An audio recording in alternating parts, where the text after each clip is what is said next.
if we want to worry about things like anti-alcohol, we're focused on the wrong problems. I'm fatigued by the anti-alcohol statement. It would be the same problem that beer and spirits have. And beer and spirits don't have the same precipitous decline in consumption or in sales that we're having in wines. Very good question. It's so right. There's so much competition. There's so many things we're not doing on a business structural side to get our house in order. The haves are people that have spent money and time and energy on people, process, and systems. So how the wineries or wine business could be doing better in a digital transformation where community became a big part of the strategy? It's about customer centricity. It's everyone that buys from you is part of your community. And how are you being customer centric to making sure that they know about you, that they're reminded about you in a way that doesn't bother them? How many times do we say something that's not buy my stuff, or putting yourself in the shoes of a customer? How we can actually inspire other people to adapt to this mindset.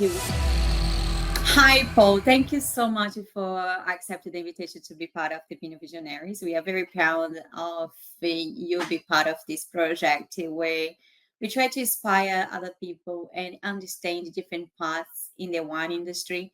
I think for me, at least that's what it represents for me. You are one of the biggest voice on the tech industry, in the wine industry, and you know so much about it.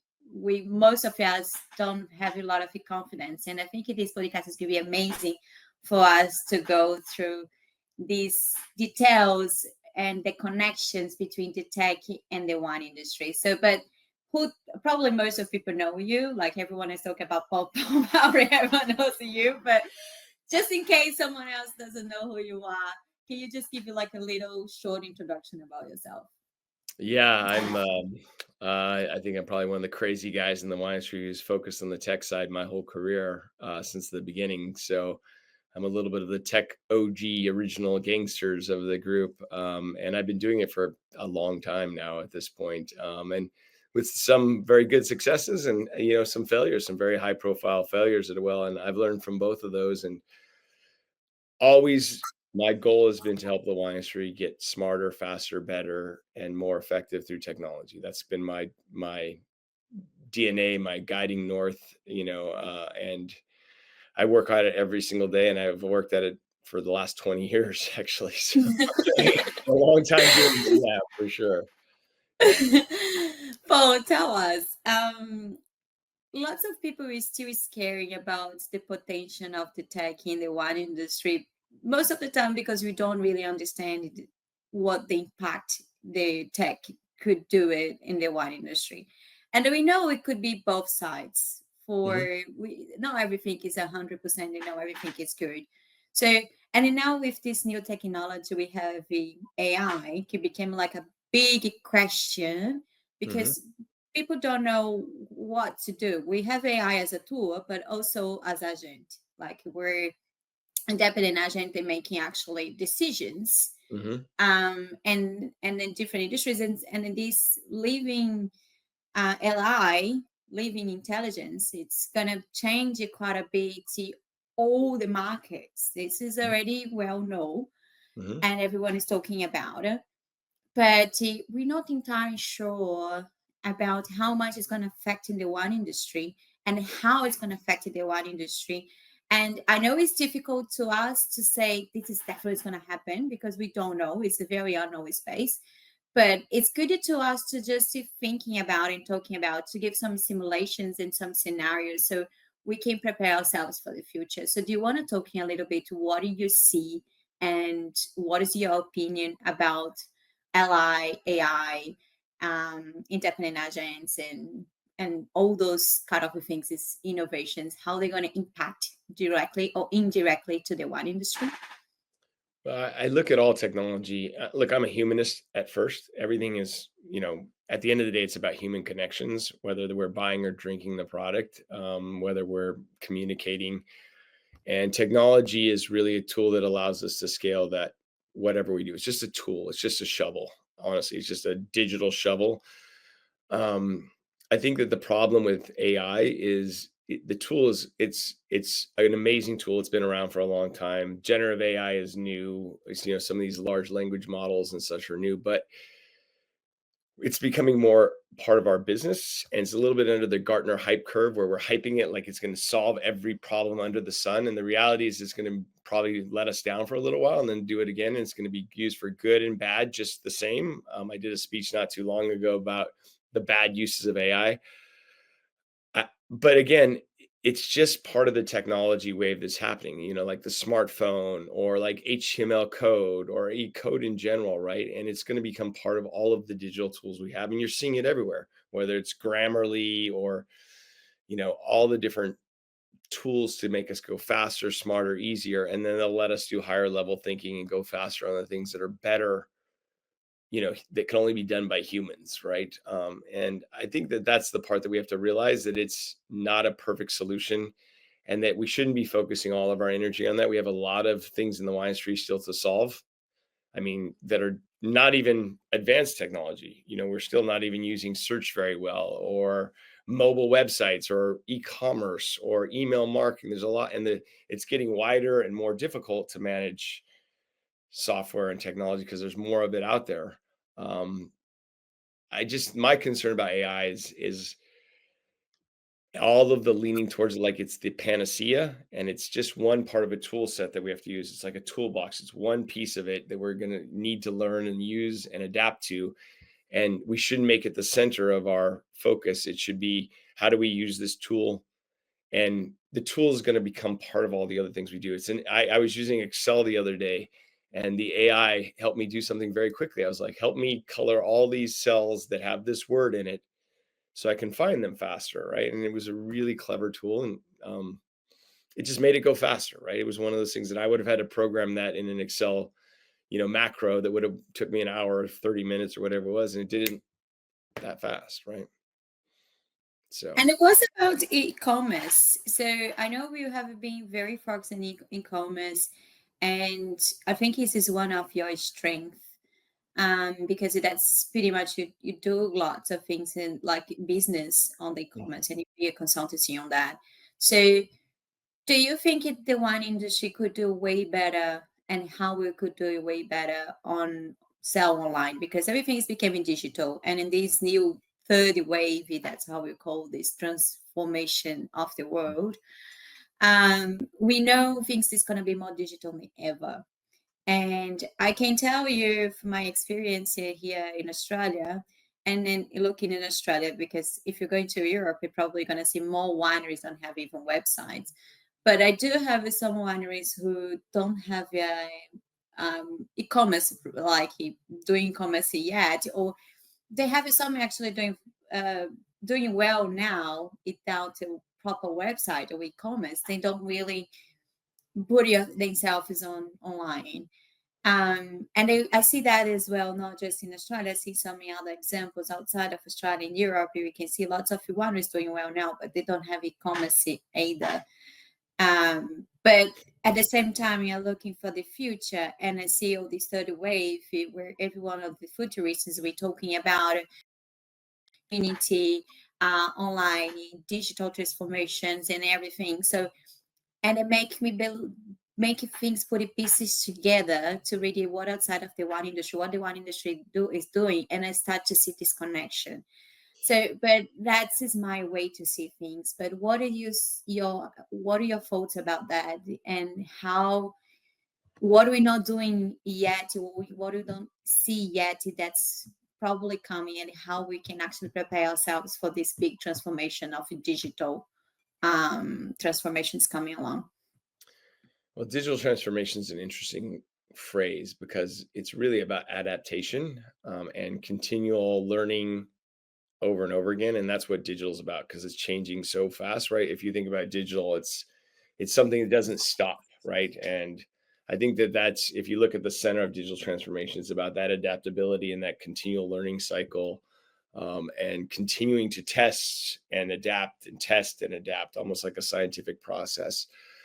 I think that the problem with the wine industry that we've had is we've really not adopted digital at all in a really meaningful way. I mean, e-commerce is not a new discipline. It's decades old. And the fact that we don't have websites, that people are not doing e-commerce in a industry where it's very important for direct to consumer, or even just forget about even e-commerce, good websites that help people find the product or help people buy the product or help people understand the product that works while we're sleeping is our fault at this point, right? It's not, these are not new technologies. They're not even expensive anymore. You can get inexpensive shopping carts, you can get inexpensive websites. So I keep saying we've got to go back to the fundamentals. We've got to go make sure that our e-business is enabled and that we're investing in that time with people, money, and learning so that we can, transcend time and space and talk to a customer in the UK or meet a customer when they're looking to find out more of our information when they're in the supermarket and they're looking on a smartphone about our wine. It's our job to make it easier for them to discover that product and to learn about it so they can buy it, not theirs. And that's fundamental to our success. And all the other cool shiny tools are interesting, but if we don't have the fundamentals right, how can we make it easier for the customer? Do you believe it's like a lot of your wineries has been told me like they don't moving wines online? What's wrong with that? What's the main issue? Like how we can make e-commerce seem more attractive? How people going to, because there's something it always been talking, and there's something it's like it's much when they want to buy online, like in Dave Murphy's, for example. I'm telling here in Australia, because I'm in Australia, have Yeah. 240 stores. They drive a lot in e-commerce. Yes. I remember I was working at Dave Murphy's. We had absolutely people working just to do the orders online, like just to make the orders coming, like the boxes and boxes and the box. We have like a team to do that every day, because the drive online, it was amazing. It was really Yeah. amazing. Like the people pick it up and buy online. It was amazing. But at the same time, I work in wineries who the websites did not move wines at all. So how we competed is like with these bigger guys where they control so much with these smaller wineries who needing some help to be able to making the e-commerce online. And what's the difference? How we can understand it and do it better in a different, like bigger companies like the Murphys or a small winery and the Barossa Valley who doesn't move it, wines online. So remember, those are two different value propositions. I think that's what we look. Dan Murphy's has you can buy lots of different products, right? They have all the advantages. They have better price. They have better products. They have probably easier shipping because they have local facilities or buy online, pickup in store. There's a lot of things that they have that a small winery doesn't have. And there are only real two reasons to buy directly from a winery, right? You products you can't get in the store or an emotional connection with the winery. And then we kind of forget that. So that speaks to what we have to do as a value exchange is like, how do we add value to those two elements? And the emotional exchange, we've been really relying on enotourism to make that happen. We're not really doing a great job saying, let me help you understand why you should buy my product from your home without getting on a plane or a train or an automobile to come to Barossa Valley, so that you are excited about my product to buy it over the internet and wait a few days to get it. Even if so, that's the part that we need to work on, is the value exchange that's beyond just the juice in the bottle, because there's endless wine in the bottle. I mean, it's an ocean of wine. And I'm not dismissing anyone's wine. I think everyone makes great wine at this point, almost, and we can have some disagreements about that with other people. But the reality is, how are you convincing that person that your brand is important to them and that they should buy it? And what's the reasons for that besides discounting or scores? And even with discounting and scores, you're not going to win the market. It's like you have to do something different.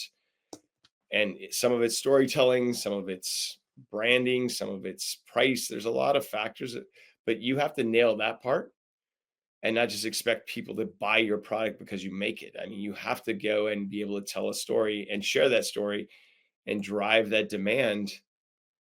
And I think that's the part that we miss a lot. We just think that because we make great juice, people are going to jump through the internet and buy our product, and it's not true. And there are plenty of products that I actually probably wouldn't buy, and I'm not going to name them, but I don't like the juice in the bottle, but they sell like crazy on the internet. That is, a wine, and that's the part that we need to lean into. What is the value exchange that makes the customer want to buy our product without having to come to us and without us discounting? That's the big problem. And my thing that I tell every winery that asks this question is, what would make you want to buy your product without Very discounting. Like, you think, put yourself in the customer's shoes. Make your what would make you wanna buy a wine on the internet from another producer, from yourself? What is the thing that's driving that purchase from you? And that's a great question. If they can answer that easily, they probably have a pretty good most people struggle with it, right? Very good question, because it's so right. Most people just believe it because it's doing a good wine or great wine or be approved by the wine industry by scores or whatever else they're gonna sell online. And the reality is not that, because people don't have the reason. Is the market is have so many Chardonnay, Shiraz, Cabernet Sauvignon, and how we can making that the difference in it. And the storytelling is important, but it is need to be. People don't know how the storytelling works either, because I think they're always talking about the same story as a neighbor.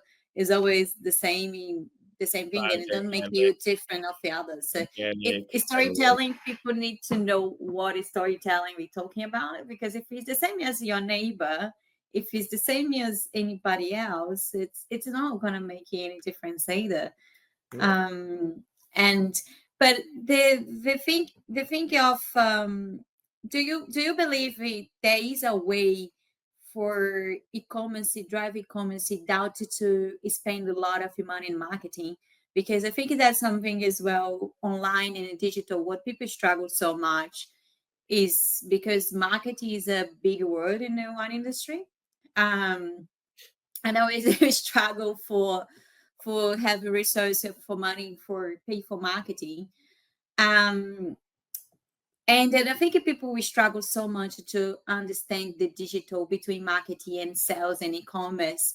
So if you can clarify what how we're connecting those e-commerce with marketing, how the people actually adapt to, how can make this viable for a small and medium winery who is struggling at the moment because they don't understand the digital world.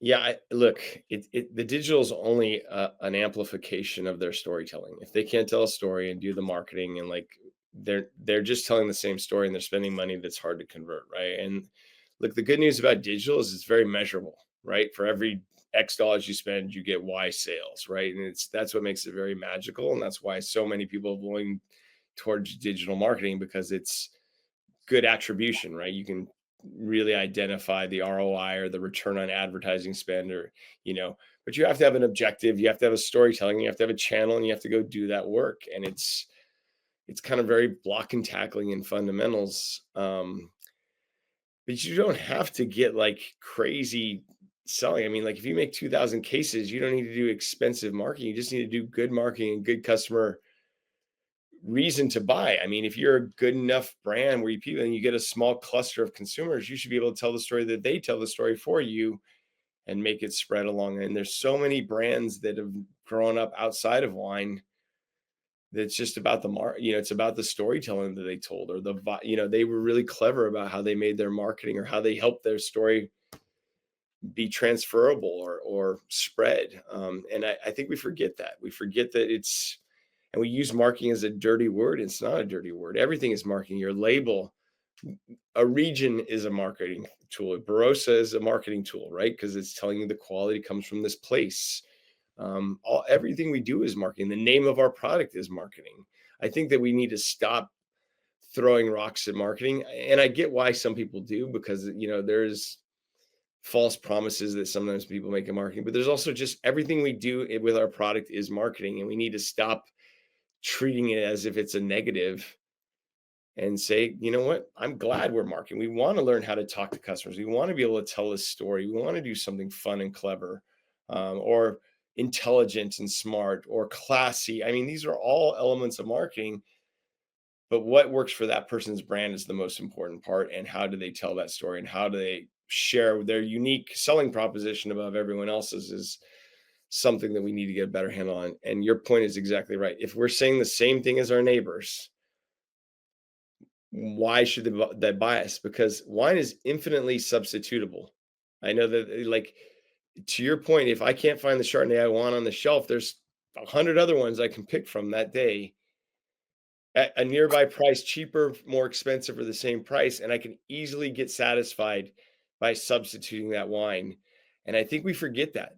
Our wines are infinitely substitutable, and we have to make a reason for someone to want to go the distance and buy that wine and wait a few days to get it and pay shipping, and not have instant gratification. That's the problem we have to solve with DTC and e-commerce is why do I want to buy that and wait a few days to get it? Now, it might be because I can't get it anywhere else. That's a cool story. It might be because it has a cool story that I really like. I like this, it's got the Bride of Frankenstein on it, or it's Snoop Dogg, or it's a flavor that I like, or it's a cheap price and it does a good job. There's all kinds of reasons to buy. You to understand the reasons. I just make you were talking, and I start to remember the book I read it from Yuval Harari, and he told you about like what is Coca-Cola? It's water, sugar, and flavor, but they don't market it like that. No, no, no They are market. very good to tell a story, and that's Well, this it- called brain.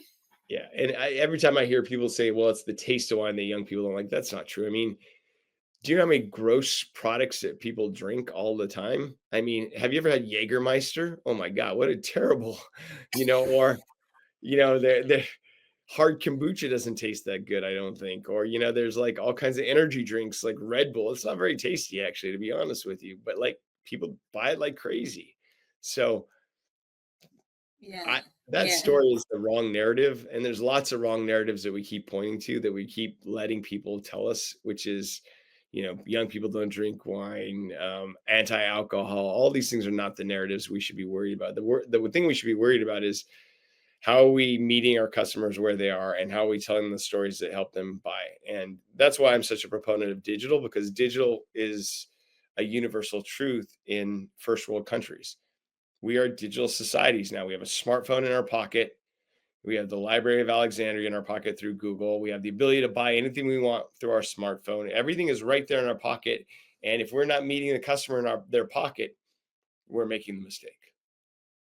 And then what do you think about communities? Because I do believe so much in community, like and I do believe so much the wine industry could do better on the target communities.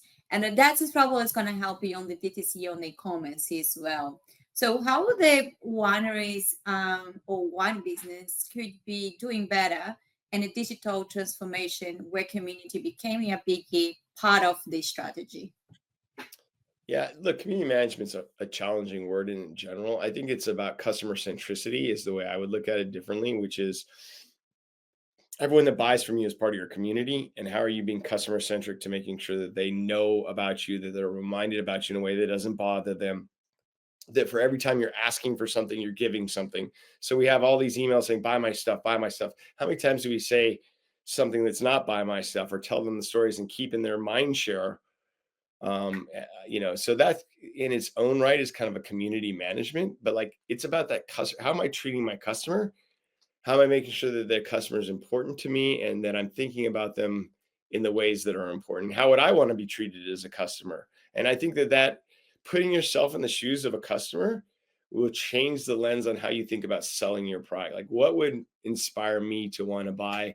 What makes me happy that I see when a winery does, or what makes me inspired by outside of wine? And I think that's also part of the problem. We keep trying to be a fast follower. We're trying to see what other people in the wine industry are doing. Get out of wine, go look at other industries, go see what other companies, whether it's a clothing line with a sneaker drop, right? When they do sneaker drops, why are we not doing wine drops? I mean, like, there's so many industries to inspire something magical, and we just don't. We stay so insular, and we could reach out and see that the world is doing so many magical things. And how do we take that and apply it to our business? And I bet you we'd have a lot of magical successes. And then the other thing as well I see is we always try to fix the problems we have right now. We never see what's going to be the next. We don't really try to anticipate what is coming next. Like, for example, we have all this problem now with tariffs and stuff in the US has been affected so much, the whole world. And because US is a big market for so many countries, including Australia, Europeans. It's one of the the huge market for the wine industry Sure. because the population and because the wealth distributions and stuff. Yep. Um, how, in your view, everything's happening right now in the US market, and things try to react to this now, but you just showed me before this record where on the anti-alcohol, the prohibition time in US, these guys actually coming with a completely different idea for the box, like to make wine at home, but they say not make wine at home. Yeah. By they have started to try to react to try to fighting back. They just create a product to be able to adapt to the situation they have now. So how do you see this kind of innovation come along with all the challenges we have right now happening between politicians, happy with technology like AI? How is the mindset you need to approach it right now to deal with the changes happening every day? We have a news, and that someone is dropping, like I just reading this morning, Moet Hennes is just to try to cut 10% of the employees. Mhm. All these kind of things we have absolutely no control about it, but it would get it on very negative way.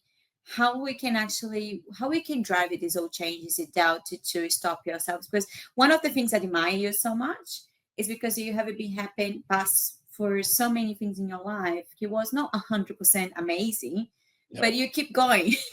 And then I think this is quite inspired for all of us, because you're being on the different parts of the business where we absolutely the highest success for everyone was, oh my god, Paul Mabray, woohoo. And then another parts in your life and other cycles, everyone was actually Throwing throwing rocks. stones on you, rocking you. So, and then I think that's pretty much it make you strength for this kind of situations happen right now, because we happen in news all the times, and sometimes good, sometimes not, but Mhm. you keep going. So how we can actually inspire other people to to adapt it to this mindset where we not be affected and reacting negatively for all these things we don't have control. Well, look, I mean, I think that we should focus on our businesses and try to build a better business always. And I give pro bono time on Sundays to small wineries. It's a hard job. It's really hard to be a small winery. You're wearing one hat where you're sweeping the floor one minute, the next minute you're doing calls, and then the next minute you're doing an e-commerce email, and then you're making wine. It's a very hard job to be a small winery wearing all those hats. And I empathize more with the small wineries than ever before. It's just such a challenge. And then big wineries have different problems. I think that at the end of the day, though, you have to build in that adaptability that we're not building into our businesses, and that kind of constant learning. We're trying to do it the way we've always done it, or not looking outside the industry and getting that professional, training to do it. Like e-commerce is an old art now. It's not new. The fact that we're still struggling with it speaks volumes to ourselves. Or the fact that we don't understand how to do email marketing sometimes. Those are not new skills. Those are old skills, and they're changing too. It's not like you learn it once and it's done.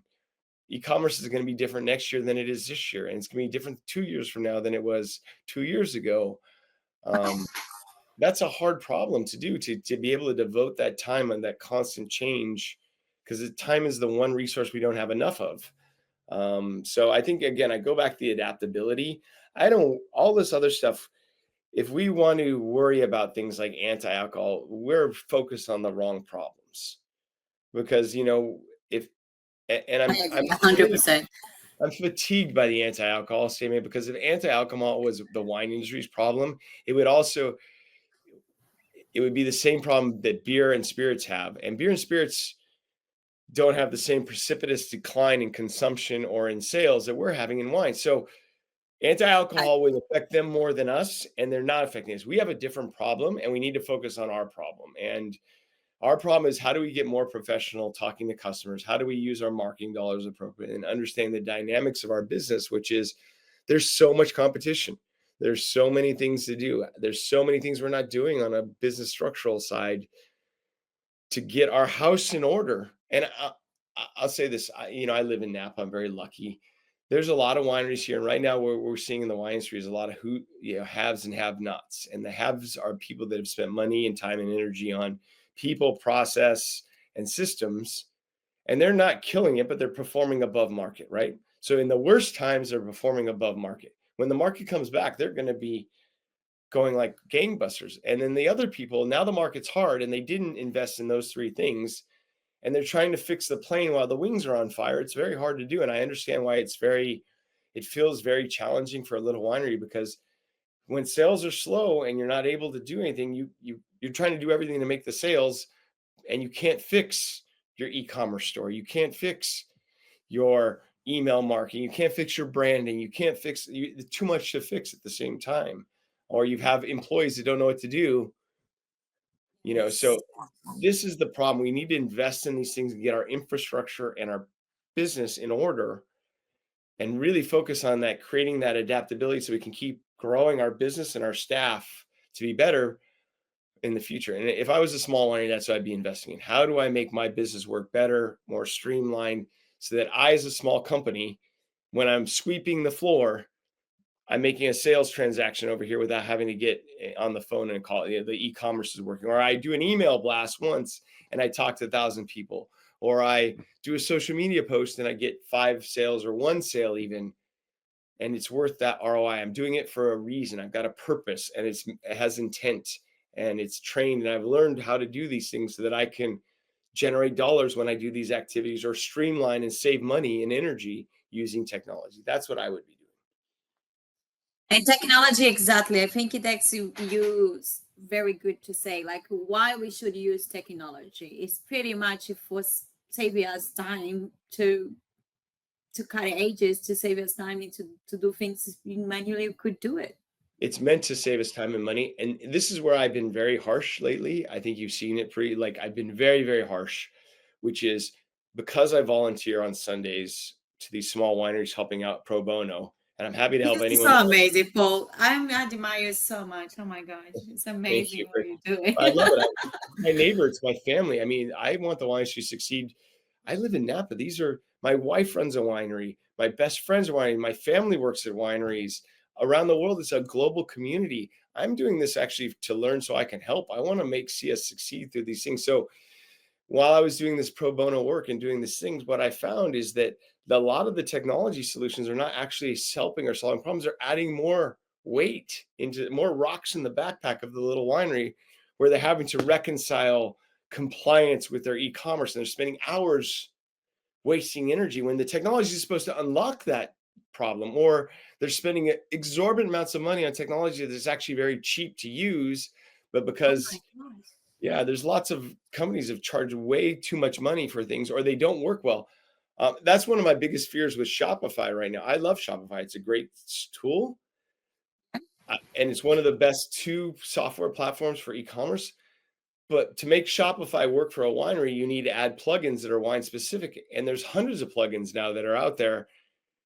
And it's not Shopify that's not going to work. It's going to be the plugin that doesn't work. And you have to make that plugin work with other plugins, because you have to build your own kind of Lego tool almost, like, and put it together. And the wineries don't have the aptitude or the experience to do that. So there's no like set Shopify solution that is perfect where you can say, I'm going to copy Donham Shopify, or I'm going to copy, so and so. Everyone's learning, and it's cost money and time. And that's something that's very expensive to learn. Hard lessons is expensive multiple ways over. And I that's my biggest concern right now, is a lot of wineries are betting on that. There's some great Shopify plugins, but even with the best Shopify plugins, there's still problems. The solution doesn't work perfectly yet. So, where do you want to waste your money? Where do you want to invest your money and time is always a key concern. And I'm very harsh critic now about my peers, meaning other wine tech companies or other alcohol bev tech companies, because I want them to give a solution that makes it easier for wineries to succeed, not harder. So about that, like, let's try to clarify it, that, because I think that's something it could help a lot of people, wineries and stuff who listen to this podcast. So, what is about it of of exactly of Shopify. There is another option, so it's easier for wineries to go on the e-commerce side, like something more affordable or something else we could do better at the moment. What's the best options we have in the wine industry now? We can actually go safer. So the two Like best cut off options. is safer. Safer is a very hard word. I don't like to use it safer, but um, in So your opinion, so yeah, where we should do it? there's only two options I think as far as winery e-commerce and order management, because it's a very complicated problem. We're trying to solve three major sales channels at the same time with a very small amount of customers, meaning we're actually asking for the right solution for retail. It's an omni-channel experience. So we have subscription, we have point of sale slash hospitality, and then we have e-commerce, and that we want them to work seamlessly together. And that's a very good aspiration. But you have to remember that even some of the most advanced retailers in the world don't have a seamless experience across channels. So Nordstrom, which is a great high-end retail store, they have a subscription service, they have e-commerce, and they have their retail stores. When I walk into Nordstrom's, if I'm a subscriber to their trunk club or whatever, they don't say, "Hey, Mr. Mabray, you can come to this part of the store. You can buy these jeans for this discount and these shirts for this one. And these ones are the only ones that you can buy, but no one else can buy." And then when I go on e-commerce, it has the same thing, and vice all of that. That doesn't exist in normal retail. So it's a very hard challenge to solve. And so the two best solutions right now, the leaders are, Shopify and Commerce 7. And then I would say that the guys at Figure do an amazing job too for allocation. There's other solutions, but like you have to have enough money to invest in R&D. I think the problem that is concern is some of these solutions come pretty baked out of the box. Others you have to put a lot of things together. All of them you still have to add things to. Like you have to choose which email tool you're going to use. Are you using MailChimp or Klaviyo?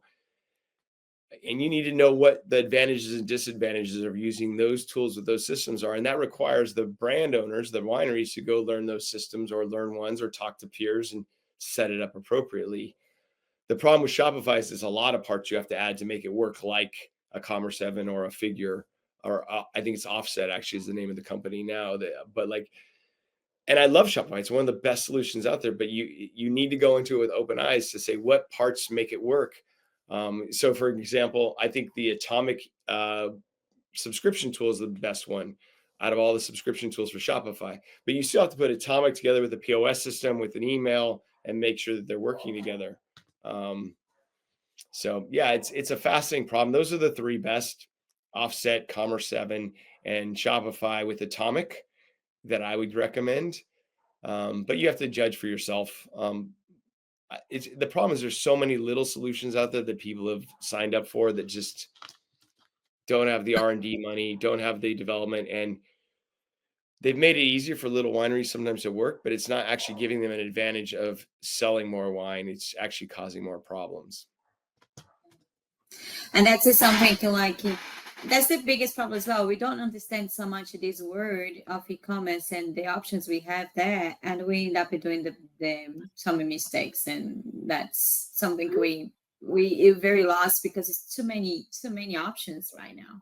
Yeah, we shouldn't be making these mistakes. These are there a long time. We also expect these solutions to be perfect, and that's the other thing. We want them to work the way we want to work versus looking at the processes that we have and say, is this the way we should be doing business? Is this the way we should be running our wine club? Is this the way we should be doing our allocation model? Is this the way we should be doing a discount, right? And we don't actually ask ourselves sometimes the questions, and we expect the technologies to solve the way that we want to work or the way we've always done it. And that's not fair to the technology or to ourselves, honestly. And Yeah. e-commerce is changing. You said something. You said like every 2 years, it's a big jumping like in e-commerce and DTC. How we can prepare ourselves for that? Like how the wine industry can find information or the right information or the most likely information we should follow to be able to get on these changes? Because yeah, the tech, like you said, technology changes all the time, and then I think we are a little bit lost on the middle of with so much information word. So how do you think we should guide ourselves? Well, we have to allocate time for that, first of all. We can't expect it to be, I mean, I'll give you a small, this is gonna be a really ridiculous anecdote.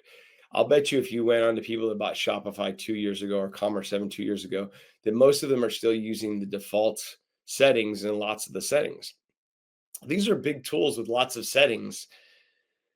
To learn a tool, it takes time, and you have to keep investing time in learning that tool over and over again, because the tool is changing. That's why you pay software as a service, because you're paying them to keep improving the tool to follow better e-commerce, right? And so a lot of it's our fault, right? I mean, we haven't invested the time to understand how to make or use these tools and keep using them and using the improvements that they're building, because both of those tools are building better features, new plugins, new stuff all the time. How are we out there testing small amounts to say, how does this work? What's the right answer? What's the right answer for our brand?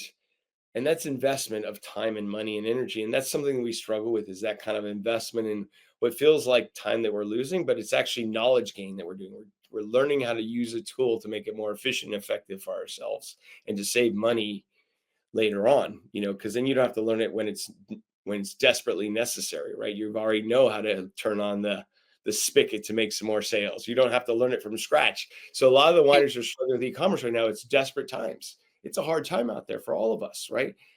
And if you don't know how to run an email marketing campaign with Klaviyo, you're having to learn right now while you're trying to make sales at the same time. If you haven't had your store set up or your club set up optimally, you're working harder than you have to if you'd spent time when you were making good money, or even decent money to do that. So, the problem with it that we need to understand is it's a forever investment. We will always be investing in this in time and money and energy. It's not like a tasting room where you build it and then once people learn how to walk in that tasting room and work in that tasting room, it's done. But because this tasting room, the digital one, changes forever and ever and ever and gets more complicated and more advanced and more interesting. And we have to learn how to adapt to that. I think it is the open mind. I guess that's pretty much what Yeah, you said. Open-minded to learning new things is all it's a the learning time. So that's how mentality, we do. intellectual curiosity, and learning mentality, right? And learning mentality outside of wine. So learning mentality of the best practices of e-commerce are happening outside of wine right now. We should be adopting them. It's not hard for us to go to a conference that's not a wine conference to learn about e-commerce. It's not hard for us to go to a big email marketing conference that Klaviyo puts on, or HubSpot, or all these. There's lots of conferences teaching us things that are outside of wine to take those learnings back. Those tools are doing things, way more money in e-commerce in other categories than ours, and we can learn from that. And we should take those learnings and apply them to our industry for success. And it's something we needed to, and it's something I noticed. The wine industry always wanted to make sure they have connection with the wine industry. For us to give you some example what the wine industry have done. Sometimes I try to make connection the wine industry with tech or any other industry, banking, other industry. People don't make it. They don't understand. It's just very hard for a lot of the people to put that pieces together to get a to thinking what they can learn from the art industry to bring the industry. I think that's some of the things as well I haven't noticed in some of the wine industries because by comments on the on my things. So all the time when people when I do talk about bank, about tech, about any other industry, and they compare with the wine industry to make like a big puzzle so Mhm. people understand the other opportunities and the other way to see things. They always say like, yeah, but you need to give me an example in the wine industry who have it done. But it's always we waiting for some validated answer already done in the wine industry before we replicate it. So I think we have a mentality as well. Before I do, I want to make sure it's validated first in the wine industry. So do you agree with that perspective? Can we have a mindset of who have done before I actually go? They always ask that. We are a fast follower industry, and the truth is that can't necessarily take what someone else has done in the wine industry and replicate it for yourself. Because I'll give you an example. It works for my wife's winery at Donham, doesn't work for 19 Crimes, and doesn't work for Silver Oak. And even that, these each brand has its own kind of customer footprint, need state, price point, distribution. So there's lots of complexity in that. There are some learnings we can transfer, but I think we are an industry that definitely, like I said, we are always first to be second. And we are risk averse for the right reasons because we only have one swing at the plate annually to make the product, right? So if we mess up on the wine, we do it, but it's culturally more than that. It's also we have a finite amount of budget if we're a small winery because we don't make more wine. So whatever we risk with that budget feels like it's going to go. We'd rather do something that's inefficient and semi ROI than we want to do something new that may have no ROI. So we're very reticent about investing in that kind of learning or that failure mode. We don't want to fail forward. And that's something that we need to change as a culture is how do we accept failure? How do we accept some risk? And we can mitigate that. I'm not saying bet the farm. I'm saying make small risks, make small experiments, learn from that, and then nail it and then scale it when you find something that works for your brand. And then when you find that it works, pour gasoline on that so that you can build a big fire. So you're doing little sparks here and there. Not all of them light a fire, but when you find the one that lights the fire, go with it, run it, and make it big as you can get it so that you can use that as success. But that's the problem that we have is we're not willing to make little sparks. The reticence to try new things is very endemic in our category. And you're right. The number one question everyone asks is, show me someone else is doing it. Who's doing it this way? And I'm like, well, your brand doesn't work the same way their brand doesn't work. So if I show you their brand, it's not going to translate. Or even if it does, you have different things that are you're dealing with. Even if you're the same exact product, you have different value propositions that you're trying to do. You can't copy that winery and make it work the exact same way. Yeah, I think we are very good to following playbooks. We always want someone to tell what to do. And then I think you said something for me can never forget. You said you give it classes about how people can be a CEO. And then you always say, like, yeah, I'm not going to teach you what to do, but how to think. And then I think I never forget that phrase from you. Yeah. Because I think that's what we need more in the wine industry. We need to just guide people how to think instead to what to do, because it's the end of the day one solution is working for you, maybe not work for me, and in that's okay because we just need to follow the way we can do, like you just the work explain, like doing these small things, see what works, and putting more gasoline and make Yeah. this a big thing. But if you never try, how are you gonna bring something to work for you, and you're just waiting for it replicate what have you done, but not necessarily it's gonna make it the same results for you because you're not the same than someone else. So And it's also the it's a hard scientific thing. process. To your point, it's like a lot of wineries will do when they do an experiment that didn't work. Well, why didn't it work? You have to dissect it and analyze it to understand was it the offer, was it the time of the day, was it the channel, and I don't think enough people look at that. This email didn't work, this partnership, why didn't it work? Did you analyze? Did you do a post-mortem to understand what it was about instead of saying that just didn't work?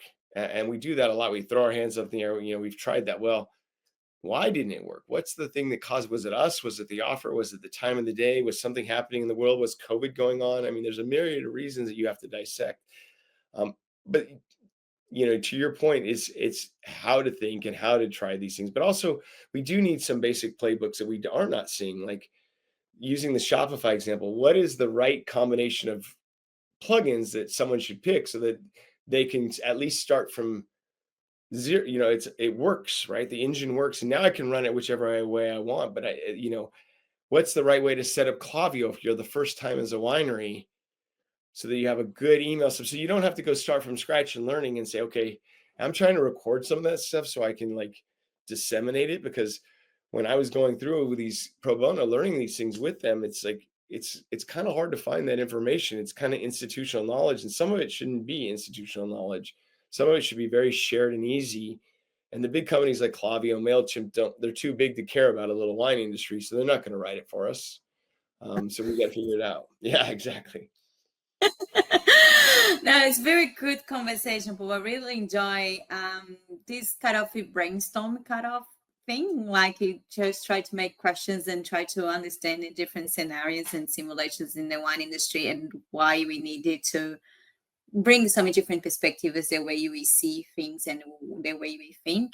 Mhm. And then to just to finalize this podcast, I always try to bring someone to bring the three advices for the people who are watching your podcast. And for the advices for I wanted to ask you is pretty much like how the three advices you have for us to adapt it on the tech industry world, because I feel like the tech and the wine industry is still towards they are connecting more these days, but they're still quite they don't understand each other. So what do you think we need as in the wine industry? How we can open your mind? What's the three main advices for us to be able to adapt it as the tech? Because the tech we in digital from wave now and transformation, and we're gonna be more tech than ever. We're gonna see crazy things coming from Silicon Valley. Watching that space, like lots of things is come along, and it's gonna affect many markets. We don't know how it's gonna be, but we need to adapt it to these things. And I think and in your side, you'll be very adaptable for different parts and different cycles of your life, Mhm. and you keep going. You never stop it. You never stop. You keep going. And then I think you are the best person to actually to inspire us with that. How we can be more adaptable industry. How we can actually think it different to be able to not be afraid, to not be have this fear of the change or of the challenges we are going through. I think we have to be more adaptable to accept some failure. I mean, look, the old Rocky quote is really good here, which is, it's not how hard you can hit, it's how hard you can get hit and get back up again, right? And that's a very good quote about that constitution. And unfortunately, in startups, that's part of the thing. I think what's interesting about us in the wine industry is we are so close to Silicon Valley. Napa's really close to Silicon Valley. We definitely need to get some more playbooks around some of the tactical stuff, but we also have to be much more willing to invest in learning about these technologies and reading about them, because they're around us every day. I mean, we're using them all the time. We use them. I always laugh that we use the technologies as leaders at wineries. We buy on e-commerce. We use social media. We use search. We use all these tools all the time, and yet we don't apply them to our business. There's a disconnect there, that we are using them and not saying how do they work for our business, and we should start ask ourselves some questions about, the same way we ask our questions is why should we buy wine from ourselves? How are we as a winery making it easy for ourselves to use the tool? And I always tease wineries, go shop your own website once, see how it feels. Now go shop it using a mobile phone with a slow connection. How easy is it to check out? Sign up for your wine club or your emails. How do they come to you when you read them on a mobile phone? And like, treat yourself as the customer, and you'll learn better. You'll actually become a better seller of the product as a customer of your own product. Yeah. No, very good. I think you put it like very three good advices. First at all, to be adapted to failure. Don't be scared about failure. Second is pretty much be learning, be open learning, be curious. For And the sure. third, yeah. And the third now you're just telling like to be able to be open to whatever Customer coming, centric. whatever.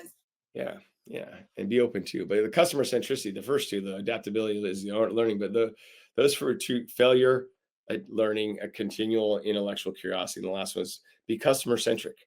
What would you want from me? What would you want? If you apply those three basic premises, you'll be better as a business. And as a business, all the rest of it is just additive, right? The technology, it's just another shovel. You're going to use another shovel again and again, whether it's e-commerce or mobile or social, or who knows what's the next AI. It doesn't matter. Those are all just shovels that you can be adaptable and intellectually curious to. And how would you want to use those things? How would you want to be treated as a customer? And Put in there's customer shoes. Put yourself in the customer shoes. for sure. Yeah, Yeah, absolutely. love that. Thank you so much, Paul. As amazing. Thank you so much for your advices and for your time with us. Well, we just wanted to tell you, as a whole community, thank you so much for inspire us with your advices and your experience. And And yeah, and then so many guides as well we found in this on this podcast, and then telling you and the voice of the whole community. Thank you so much for that, and thanks so much for donating at the time for just to help us to go through this very tough time in the wine industry. Thank you. Yeah, I'm here if anyone needs to talk or help. I want to help everyone out. I really believe this is our family. It's a global family. Let's make it work. Yeah. It's exactly, I love that. Thank you, Paul.